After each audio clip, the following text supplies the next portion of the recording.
Ladies and gentlemen, welcome to the English Daily Book Summary YouTube channel. In order to not stop learning, listen to an English book summary every day for free.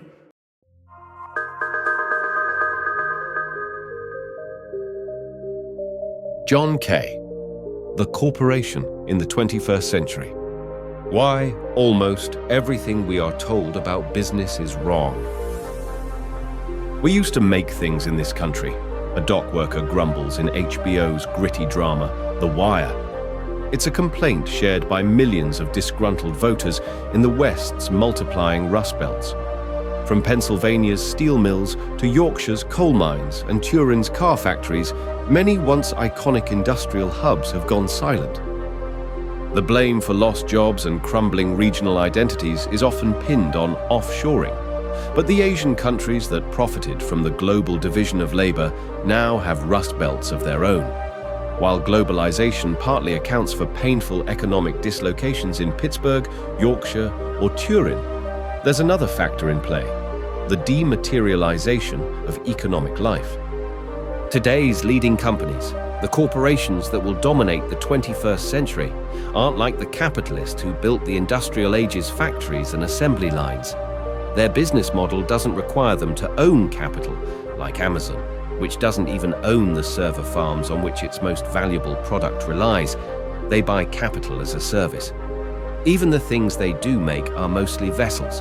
iPhones, for example, aren't valuable because of the materials that go into them, but because of the idea they represent. This shift, British economist John Kay argues, is transforming capitalism. As businesses move away from traditional ownership toward more fluid, asset-light models, our understanding of economic life needs an update. And that's exactly what we'll be doing in this blink as we explore how corporations have evolved from the owner-operators of dark, satanic mills to today's practitioners of a hollow business model. Collective intelligence drives human progress. The word corporation comes from the Latin corpus, meaning body, and is typically defined as an organized group of people acting in common. Corporations, like tribes, guilds, universities, and nation-states, are part of a long history of human collaboration, allowing us to achieve things collectively that we couldn't accomplish alone.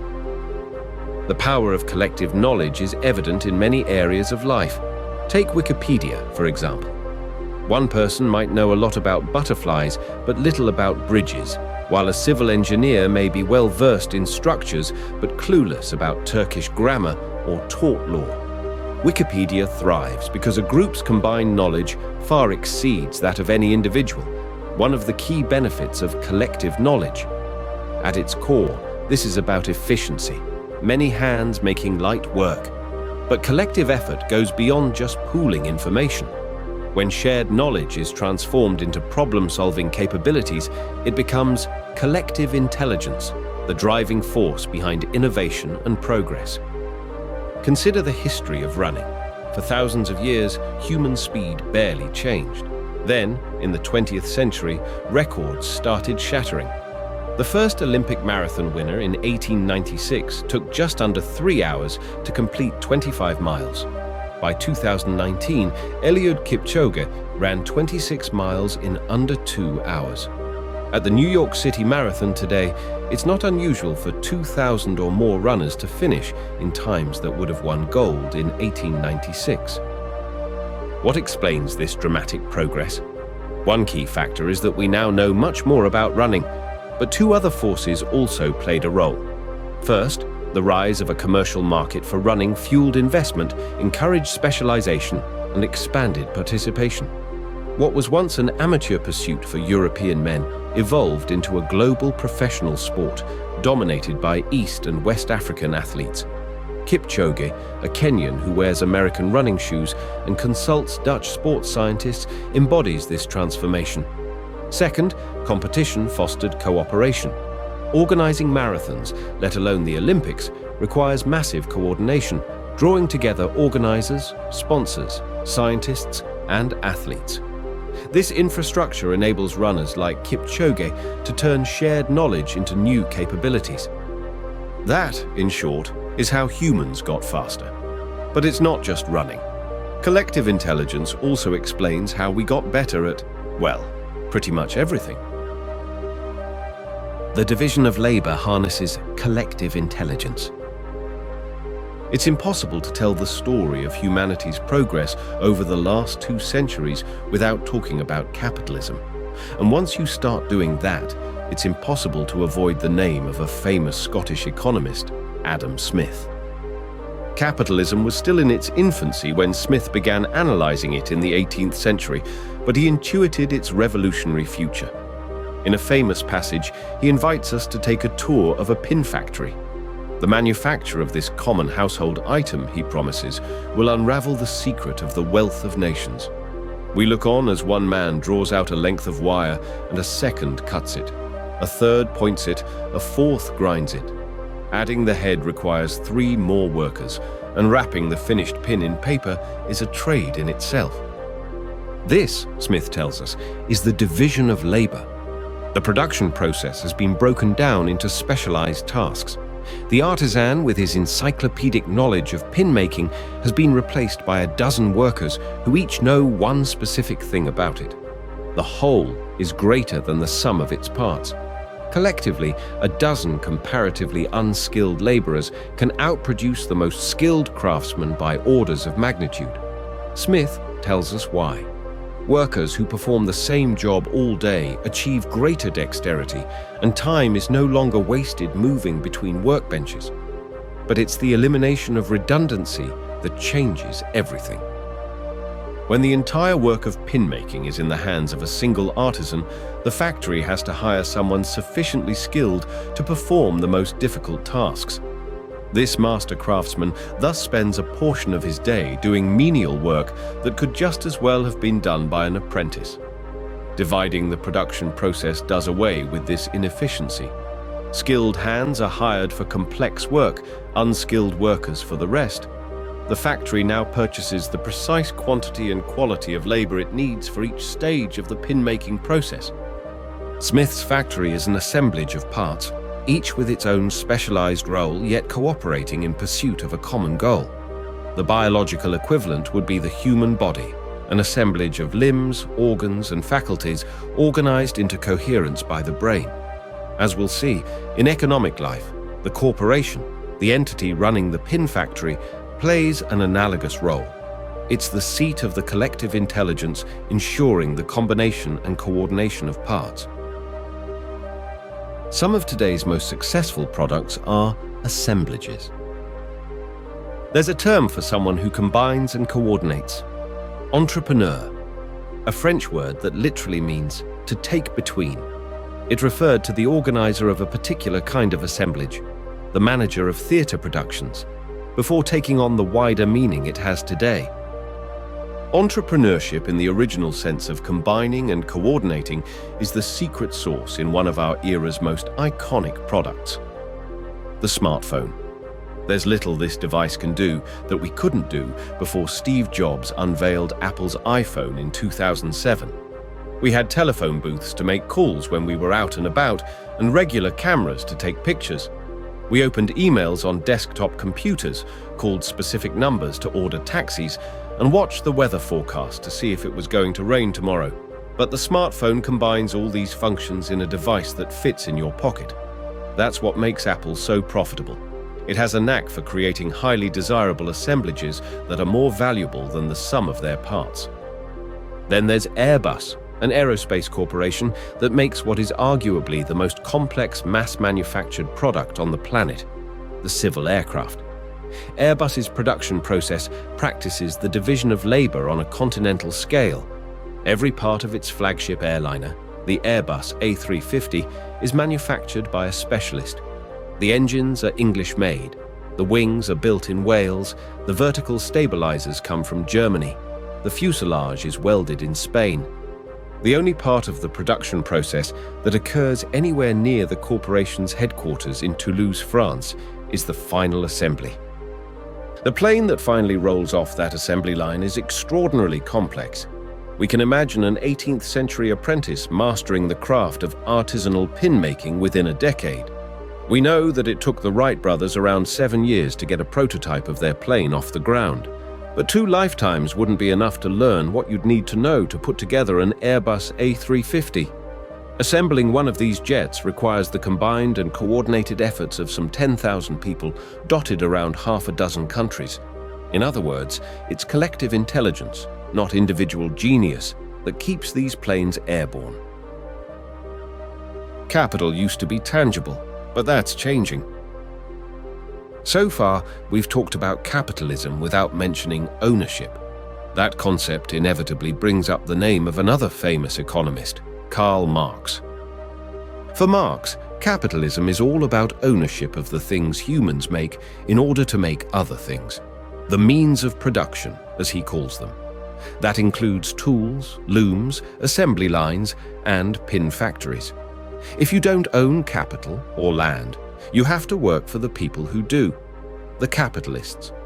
Workers use capital, the capitalists' tools, factories, and assembly lines to produce commodities for a wage. Control over what gets made under which conditions is entirely in the hands of the owners. Ownership and power are synonymous. This part of Marx's work isn't theoretical. He was describing what he saw around him as the Industrial Revolution swept 19th century Britain. The great enterprises of the day fit his description. Take the Carron Company, the owner of the iron works which cast the cannons used by Lord Nelson's ships at the Battle of Trafalgar. The company was typical of the era's pattern of investment. 2 families invested inherited agricultural wealth into new industry, recruited labor from the countryside, and built a factory town for these workers. Essentially, the business was controlled by people whose office windows looked out onto the capital they owned. 20th century corporations worked the same way, albeit on a larger scale. Ford controlled and owned every part of its production process, including the land from which it sourced material for its tires. The name of a 5,500 square mile rubber plantation in northern Brazil, Fordlandia, is a monument to the age of top-down corporate capitalism epitomized by Ford. However, that age has passed. Ford in the 20th century and Apple in our own are both examples of corporations practicing a global division of labor, but that's where the similarities end. Ford made and owned every component of its products. Apple owns virtually none. As it says on the latter's packaging, their products are designed in California. It's the idea that's really valuable. In other words, anyone can make the thing. That's why the manufacturing process is outsourced. Foxconn, a Taiwanese company operating on the Chinese mainland, assembles Apple's devices. Samsung, ostensibly one of its greatest rivals, manufactures most of the parts that go inside them.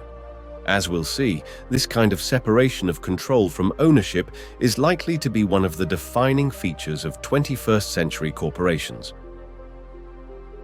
The 21st century is the age of the hollow corporation. If you assumed that the plane you're sitting in belongs to the company whose logo is printed on the fuselage, you'd be wrong. Most aircraft bodies, in fact, belong to aviation leasing companies like the Irish-American business AerCap. These companies don't employ pilots, but they do have lots of accountants and lawyers on hand to draft contracts. AerCap, or one of its competitors, owns the fuselage, but it doesn't own the engines. Those belong to a separate company that sells supply and servicing packages contracted from the engine's maker. It's the same with Amazon warehouses and delivery trucks, which are also leased. Amazon doesn't even own the servers it needs to run its most profitable product, Amazon Web Services. That's hosted on data centers entirely owned by a company called Equinix. Airliners and Amazon are just 2 examples of an increasingly common business model, the hollow corporation. McDonald's is another example. The brick-and-mortar shops emblazoned with the iconic golden arches are operated by franchisees and owned by a third party. What McDonald's sells is the branding and the manuals that tell you how to make cheeseburgers. As with iPhones, the emphasis is on design, not manufacture. IBM, once a leading manufacturer of mainframe computers, is now the largest global consultancy company. The list goes on. From Marriott International to Facebook and Google, today's most successful corporations don't need to actually own the capital they use and profit from.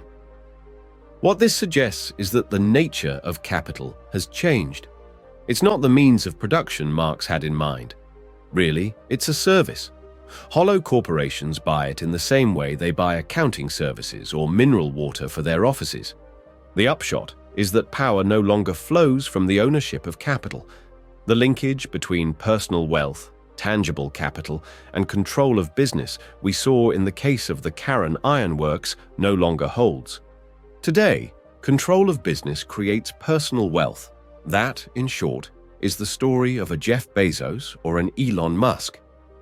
Companies like Alphabet, Amazon, Apple, Microsoft, and Tesla are closer in spirit to Smith's pin factory than they are to the command and control model of a mid-century giant like Ford, let alone a Victorian ironworks. Even when they own tangible capital, think for example of Tesla's assembly lines, that's not the key factor in their production process. What they specialize in is combining and coordinating the associated skills of software engineers, accountants, marketers, dealmakers, and consultants. These workers are the means of production. It's the know-how contained in their heads that makes the hollow corporations profitable. In this business model, production is increasingly dematerialized, meaning that growth is about better, not more stuff.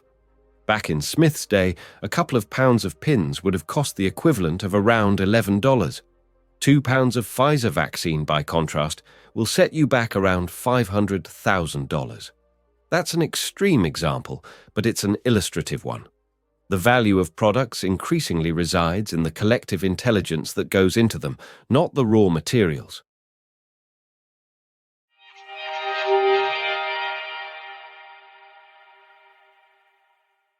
The key takeaway from this blink to the corporation in the 21st century by John Kay is that specialization and the division of labor drive efficiency and economic growth. Modern products, smartphones, aircraft, software are intricate assemblies that require the coordination of countless individuals. The result is a collective intelligence greater than the sum of its parts. Unlike traditional industrial giants, today's leading corporations don't rely on owning physical capital. They buy it as a service. Together, these factors signal a shift towards hollow corporations that rely on outsourced production and specialized knowledge workers. Okay, that's it for this blink. We hope you enjoyed it. If you can, please take the time to leave us a rating. We always appreciate your feedback. See you in the next blink.